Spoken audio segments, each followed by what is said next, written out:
Cuando Vladimir Putin lanzó la invasión a Ucrania, pensó que la guerra que inició sería lo más sencilla posible. Rusia entraría con tanques y decenas de miles de soldados, obligando a Ucrania a capitular. Aunque eso no ocurrió, Putin creyó tener el apoyo total de su pueblo y que podría desgastar a Ucrania con el tiempo. El líder de Rusia nunca imaginó que algunos compatriotas se volverían en su contra. Pero eso es lo que está sucediendo en la Ucrania ocupada y en gran parte de Rusia. Las fuerzas de resistencia muestran a Putin que no puede prever el próximo ataque, haciendo que pierda el control ante una guerra secreta e incontrolable en Rusia.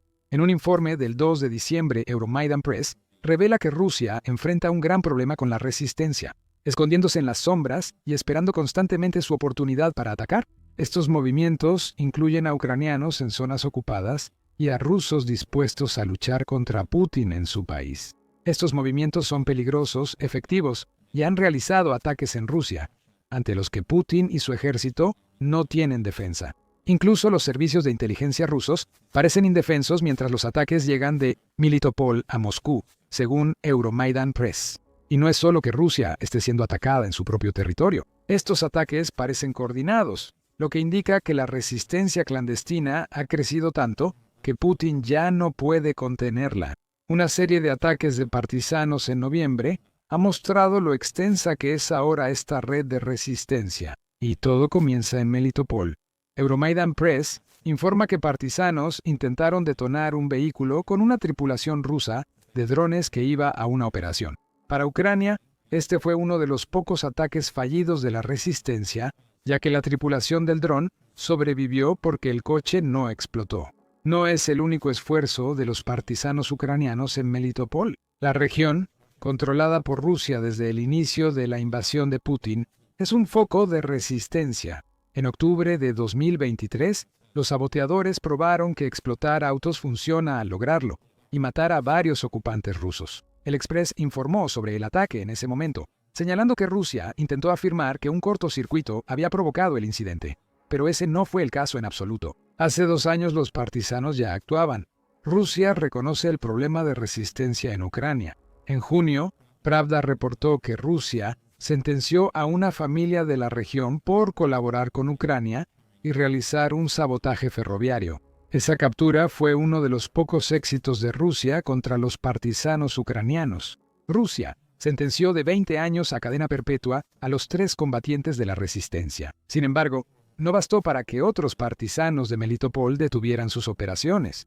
El atentado con coche bomba de noviembre pudo haber fallado, pero marcó el tono para un mes que Putin querrá olvidar lo antes posible. Solo unos días después, saboteadores que operaban en la ocupada Lugansk atacaron y tuvieron mucho más éxito. Los partisanos actuaban en una zona de Ucrania que Rusia casi controla por completo, pero eso no los frenó. Combatientes clandestinos pusieron explosivos bajo 2 vehículos rusos y los detonaron simultáneamente. 4 soldados rusos murieron en las explosiones, lo que demuestra cuán arraigados se han vuelto los partisanos ucranianos en regiones que Rusia cree controlar. Lo que ocurrió en Lugansk en noviembre es inquietantemente similar a una operación clandestina realizada en la región de Jersón en mayo pasado. El Kiev Independiente informó que otro coche bomba logró matar a 4 tropas prorrusas, esta vez dirigido a oficiales chechenos que operaban en la región. Estamos empezando a ver un patrón aquí, y es uno que sugiere eso. Los combatientes clandestinos de Ucrania se han vuelto extremadamente expertos en identificar vehículos rusos clave y, aún más importante, en acceder a ellos. Mientras se colocaban explosivos para eliminar soldados rusos, los incidentes en la Ucrania ocupada continuaron para Putin. En Crimea, los infiltrados lograron otra misión, que fue muy diferente a las vistas en Melitopol y Lugansk. Euromaidan Press explica que infiltrados ucranianos en Crimea grabaron aviones despegando de la base aérea de Saki, dando a la inteligencia ucraniana visibilidad en tiempo real de los vuelos rusos. Estas operaciones de inteligencia son tan vitales para Ucrania como las que eliminan tropas rusas. Ucrania ya sabe qué aviones hay en Saki y qué puede desplegar Rusia si Ucrania ataca Crimea con drones nuevamente. Alternativamente, Ucrania ahora tiene objetivos muy específicos. ¿Quién sabe? Podríamos informar pronto sobre un exitoso ataque ucraniano con misiles y drones en el aeródromo de Saki gracias a esta información. La naturaleza coordinada de este tipo de operaciones secretas se vuelve más clara cuando consideras lo que logran para Ucrania. Cuando un vehículo ruso explota y mueren soldados u oficiales, Rusia debe replantear su estrategia. Las tropas que podrían haber sido destinadas a un próximo asalto ya no están, lo que significa que Rusia tiene que mover soldados para llevar a cabo el asalto. Si los soldados no se mueven, no hay asalto. Si se mueven, otro asalto se retrasa o cancela. Ucrania siempre gana. Más sabotajes exitosos aumentan la interrupción al esfuerzo bélico ruso. Incluye operaciones de recopilación de información como en Crimea, y te das cuenta de que las organizaciones de inteligencia de Ucrania están trabajando con los partisanos. ¿Cómo sabrían estos grupos clandestinos qué información quiere Ucrania o cómo enviarla a las Fuerzas Armadas? Si no hubiera conexión entre organizaciones como la GUR y los partisanos, surge otra complicación, mostrando que el problema de Putin con la resistencia es más grande y complejo de lo que anticipó. Aún así, si este tipo de operaciones se mantuvieran dentro de Ucrania, Putin podría lidiar con su existencia. No estaría contento con ellas. También podría esperar que los ucranianos en territorios ocupados se unieran para afectar la logística y operaciones militares rusas. El problema de Putin es que los partisanos actúan tanto en la Ucrania ocupada como dentro de Rusia. Algunas personas cercanas a Putin lo traicionan para ayudar a Ucrania.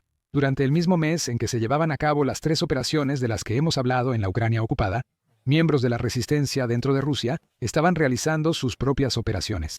El 5 de noviembre, el Kiev Independiente informó que las Fuerzas de Operaciones Especiales de Ucrania confirmaron la destrucción en Kursk de un vehículo ruso usado para transportar misiles Iskander. La operación tuvo lugar el día anterior, y no fueron la Secretaría de Salud de Oaxaca quienes llevaron a cabo la destrucción. Fue el grupo partisano ruso Chispa Negra quien causó el daño, en una operación diseñada para dificultar mucho más que Rusia lance cualquiera de sus aproximadamente 600 Iskander desde las regiones fronterizas hacia Ucrania. Euromaidan Press agrega que los partisanos, presumiblemente también miembros de Chispa Negra, también destruyeron un radar Armonia que respalda las defensas aéreas locales en la misma región al mismo tiempo. Otra vez, se observa coordinación en la resistencia clandestina y sus ataques.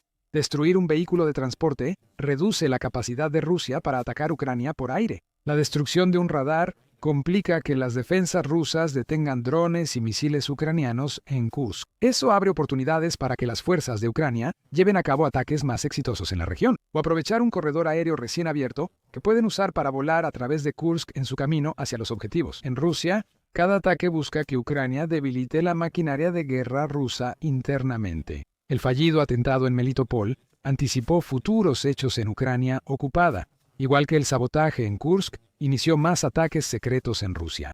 4 días tras el anuncio de las operaciones en Kursk, Pravda reportó que partisanos ucranianos destruyeron 4 instalaciones logísticas militares en Bashkortostán y Volgarda, Rusia. Los ataques incendiarios iniciados en octubre y continuados en noviembre destruyeron 3 torres de comunicaciones en la primera región y un gabinete de relés ferroviarios en la segunda. Las redes logísticas de Rusia eran los objetivos obvios aquí. El país depende de los ferrocarriles para mover tropas y equipo por Rusia y Ucrania. Destruir un gabinete de relés, aunque solo retrase temporalmente, genera la misma interrupción que la del coche bomba. La pérdida de torres de comunicación dificulta la coordinación rusa en su territorio y debilita sus ataques en Ucrania. Estos son solo incidentes aislados.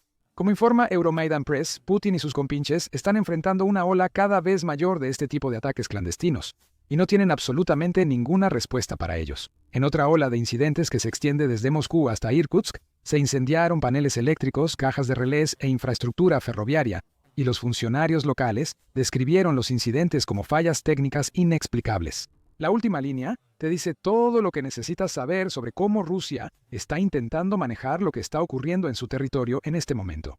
Francamente, no está haciendo mucho al respecto. En lugar de enfrentar el problema, Rusia miente sobre su existencia y espera que el pueblo ruso simplemente entierre la cabeza en la arena por orden de Putin.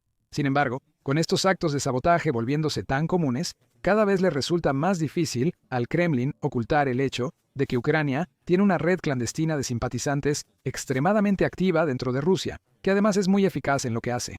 Regresemos al incidente de Moscú, capital de Rusia, y ciudad en la que Putin probablemente se concentra. El Kremlin enfoca la mayoría de sus esfuerzos en atrapar a los partisanos en el acto.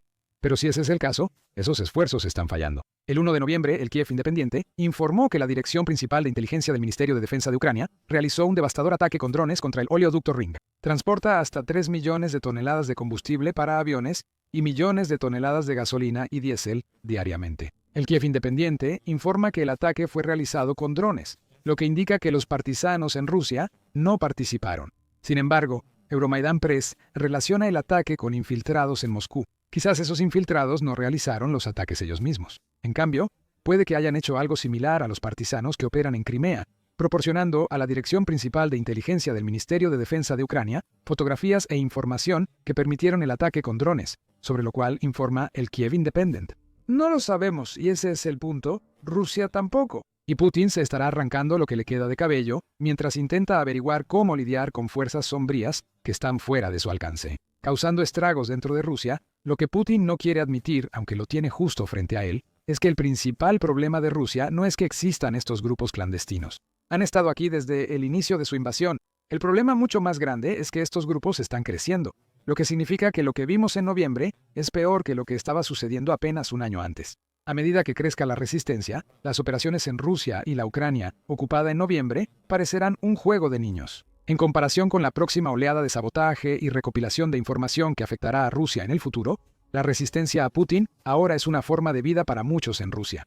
Como explica Euromaidan Press, la expansión del sabotaje desde Moscú hasta los Urales refleja el creciente sentimiento antigubernamental en los círculos separatistas. Pero aquí, la motivación no es la independencia, sino la oposición directa a la guerra. Rusos que arriesgan su vida para atacar a su propio Estado. Aunque aún son pocos, los ataques ucranianos aparecen más seguido y ahora la retaguardia de Rusia, antes considerada segura, es cada vez más vulnerable.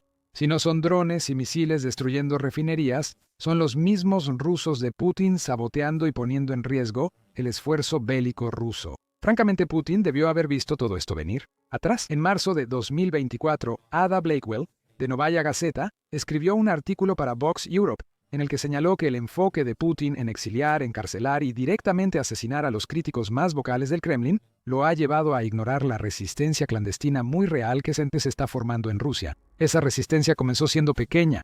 Los futuros partisanos usaban cintas verdes y se comunicaban en línea para mostrar su enojo por Putin en Ucrania. Con el tiempo, Blakewell dice que este descontento evolucionó. Quienes llevaban cintas verdes crearon talleres clandestinos para un movimiento de saboteadores en aumento. Los foros en línea se volvieron imprentas para difundir la verdad sobre Ucrania.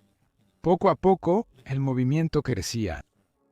Blakewell conoció a algunos combatientes de la resistencia y notó que usaban impresión 3D para fabricar lo necesario en sus operaciones. Algunos miembros de la resistencia hicieron ciberespionaje y otros organizaron conferencias. No eran los partisanos que luego sabotearían activos rusos, pero seguían siendo importantes. Los grupos de resistencia clandestinos, cada vez más comunes, brindan refugio a quienes luchan contra el régimen sin perder su libertad, escribió Blakewell. En 2024, no pasaría mucho tiempo antes de que los miembros más activos de este tipo de grupos empezaran a tomar el asunto en sus propias manos. Putin no actuó sobre estos movimientos filosóficos, quizá porque no los conocía o no los tomó en serio. Pero para febrero de 2025, Ucrania ya había desarrollado un ejército clandestino completamente formado dentro de las zonas de Ucrania ocupadas por las fuerzas rusas. Una extensa red de activistas de resistencia civil, partisanos y unidades de fuerzas especiales militares opera actualmente en toda Ucrania ocupada por Rusia, llevando a cabo desde campañas de información hasta operaciones de sabotaje. El Consejo Atlántico escribió esto en febrero. Ese movimiento estaba activo en regiones como Crimea y Lugansk. Ambas fueron objetivos de acciones en noviembre. Las redes también estaban creciendo, hasta el punto de que trabajaban activamente, junto con la Dirección Principal de Inteligencia del Ministerio de Defensa de Ucrania y otras organizaciones de inteligencia ucranianas, para hacer que sus esfuerzos fueran lo más efectivos posible. Movimientos similares crecían en Rusia, como ya vimos. Ucrania ahora tiene un ejército de personas, fuera de sus fuerzas armadas oficiales, que pueden realizar operaciones que el ejército activo no puede. Las fuerzas ucranianas deben atravesar líneas rusas para afectar zonas como Melitopol y Luhansk. Los partisanos pueden causar ese daño por Ucrania porque ya están en esas regiones. Rusos que apoyan a Ucrania atacan la maquinaria de guerra rusa en el territorio de Putin, en lugares que, de otro modo, requerirían que Ucrania llevara a cabo una invasión total para atacarlos. Una vez más, Putin no hizo nada respecto al crecimiento de estos movimientos. Ahora, se está dando cuenta rápidamente de que Ucrania supera a Rusia en poder de fuego en la guerra en la sombra que está envolviendo a Rusia y las regiones ocupadas de Ucrania. Según un artículo del 27 de noviembre de ACLED, los actos de sabotaje interno en Rusia pasaron de ser aislados a una guerra por poder. La organización monitorea las operaciones de sabotaje realizadas en Rusia durante la guerra. El primer año hubo muchos ataques incendiarios contra oficiales de reclutamiento. Yakovlev cree que estos ataques podrían ser más intencionados de lo que aparentan. No se puede obligar a un ruso a unirse al ejército de Putin, si los reclutadores que intentan llevárselos de las calles ya no tienen una oficina, según la lógica. Las operaciones de sabotaje y sus motivaciones han cambiado con el tiempo. Ahora avancemos a 2025. Yakovlev resalta al grupo partisano Artesh como motor de las operaciones encubiertas de Ucrania en territorios ocupados. Ese grupo realizó cerca de la mitad de las 30 operaciones de sabotaje en esos territorios solo en 2025. En Rusia, grupos como Libertad de Rusia actúan igual que Artesh. Libertad de Rusia, junto al cuerpo de voluntarios rusos, ahora se concentra en atacar sitios clave en su país. Como Artesh, se enfoca en volar o incendiar equipos ferroviarios y de telecomunicaciones, como torres celulares. Es probable que ambos grupos aprovechen su capacidad de cruzar la frontera sin ser detectados gracias a su ciudadanía rusa, la cual fue impuesta a los residentes de Crimea en 2014. Yakovlev dice que la rusificación forzada de Ucrania ocupada por Putin resultó contraproducente. En última instancia, lo que vimos a lo largo de noviembre fue la guerra detrás de la guerra. Mientras todos los titulares son acaparados por los últimos ataques aéreos de Rusia, los propios drones de largo alcance de Ucrania y las tambaleantes negociaciones de paz supervisadas por Estados Unidos. El ejército en la sombra de Ucrania, compuesto por partisanos, voluntarios y luchadores por la libertad, sigue haciendo su trabajo en silencio. Su tarea es hacer todo lo posible para obstaculizar el esfuerzo bélico ruso. Estos grupos no harán ataques lo suficientemente grandes para detener la guerra en Ucrania. Ese no es su objetivo. Dañan en momentos inoportunos, debilitando gradualmente los recursos militares de Rusia e interrumpen el plan de los oficiales y comandantes. Los grupos de resistencia interrumpen la logística, recogen inteligencia y obligan a las unidades rusas a desviar personal del combate, según Euromodern Press. Los ataques a ferrocarriles, comunicaciones e infraestructura energética en la retaguardia muestran debilidades que Moscú no puede cubrir sin sobreextender sus fuerzas. Esta poderosa combinación no solo perjudica a los intentos de Rusia de hacer la guerra, le dice a Putin que la oposición a su invasión es mayor de lo que cree. Para un autoritario como Putin, esa oposición lo aterra. La Legión de la Libertad de Rusia, que acabamos de mencionar, se ha convertido en una de las mayores espinas en el costado de Putin. A inicios de noviembre, ese grupo, apoyado por inteligencia ucraniana, realizó ataques audaces en Rusia, inutilizando locomotoras. Mira nuestro video para saber más sobre estos ataques. Y si te gustó este video, recuerda suscribirte a El Show Militar para ver más videos que analizan la guerra desde dentro, esa guerra que Putin no ha logrado detener. Y gracias por vernos.